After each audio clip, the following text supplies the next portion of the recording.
नमस्कार मित्रों। एक प्रसंग रामायण से है।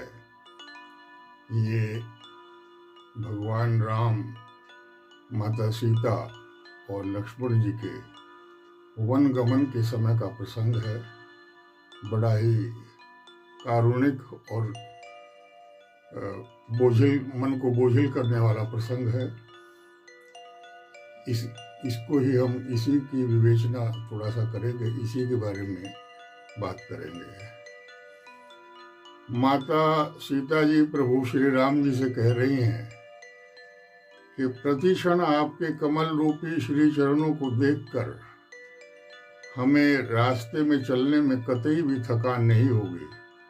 प्रभु उनसे कह रहे थे कि आप अयोध्या में ही रहें, यहाँ आप राज परिवार से हैं, आपको कठिनाइयों को झेलने में कष्ट होगा। लेकिन माता कह रही हैं, हे नाथ, मैं हर तरह से आपका ख्याल रखूंगी। मुझे आपके साथ चलने में कोई थकान, कोई तकलीफ कुछ नहीं होगी। मैं आपके साथ ही चलूंगी और आपकी सेवा में रहूंगी। आपको चलने से राह में जो थकान होगी, मैं उसे आपकी सेवा करके दूर करूंगी। अब प्रभु तो उनको बहुत तरह से समझा रहे हैं। अपने तरफ से जो उनको सुझाव दे सकते थे, अपनी तरफ से जो कह सकते थे, वो सब कह रहे हैं। लेकिन माता जो है वो आगे कह रही हैं, हे प्रभु, आपके चरण पखार कर, धोकर और वृक्षों की छांव में बैठकर भी मुझे बहुत प्रसन्नता होगी। पूरे मन से आपको पंखा झेलूंगी, हवा करूंगी। हे प्रियतम, आपके थके श्यामल शरीर पर चलने से हुए श्रम के कारण आए पसीने के जो कण झलकेंगे, उन्हें निहारते हुए आपके दर्शन करके मुझे दुख के लिए समय ही कहाँ मिलेगा। कितना भावपूर्ण दृश्य है ये, एक बड़ा कारुणिक दृश्य है।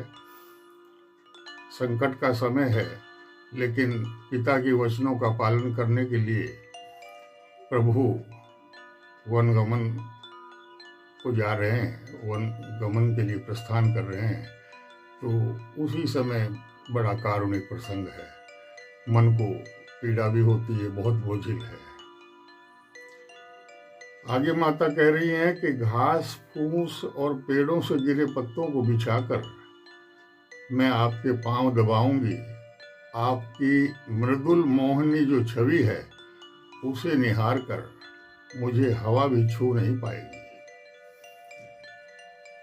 कितनी करुणा है। वातावरण बड़ा बोझिल है, लेकिन स्नेह का जो बंधन है, आत्मीयता का, उसी से डोर जुड़ी हुई है।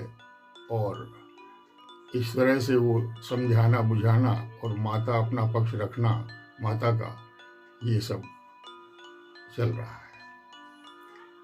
आगे माता कहती है, हे भगवान, आपके साथ होते हुए, जब प्रभु ने उनसे कहा कि वहाँ बहुत तरह तरह की कठिनाइयाँ हैं, आपको बहुत पीड़ा हो सकती है, तो माता कहती है कि हे प्रभु, हे भगवान, आपके साथ होते हुए मेरी तरफ देखने की हिम्मत कौन करेगा। आप सर्व समर्थ हैं, मेरी ओर कोई आंख उठाकर देख ही नहीं सकता। आश्वस्त है माता, प्रभु समर्थ तो हैं, सर्वशक्तिमान है। हे नाथ, वो कह रही हैं, हे नाथ, मुझे तो आप सुकुमारी कह रहे हैं, सुकुमारी, और आप क्या वन में जाने के लायक हैं। भगवान, आप खुद तो तप करने की बात कहते हैं, और मैं क्या सांसारिक भोगों की तरफ जाऊंगी। माता कह रही हैं कि देखिए, आप तपस्या की बात कर रहे हैं कि मैं वन में तप करने जा रहा हूँ, पितराज्ञा का पालन करने जा रहा हूँ, लेकिन आप भी तो राज परिवार से हैं, सुकुमार हैं, आप क्या इतने कष्ट उठा लेंगे।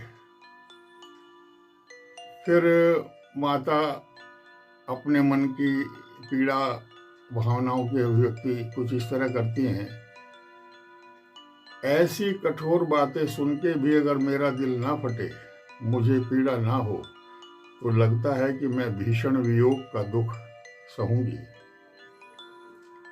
बड़ा ही कारुणिक और मर्मस्पर्शी प्रसंग है यह। तुलसीदास जी ने पूरी रामायण की रचना बहुत हृदय स्पर्शी और भावुक तरीके से की है। धन्य है ऐसे रचयिता। तुलसीदास जी को हम नमन करते हैं, उनके प्रति नतमस्तक हैं, उनका अभिनंदन और वंदन। आगे अन्य प्रस्तुतियां समय समय पर साथियों करते रहेंगे। जय श्री राम, जय प्रभु राम। नमस्कार, प्रणाम।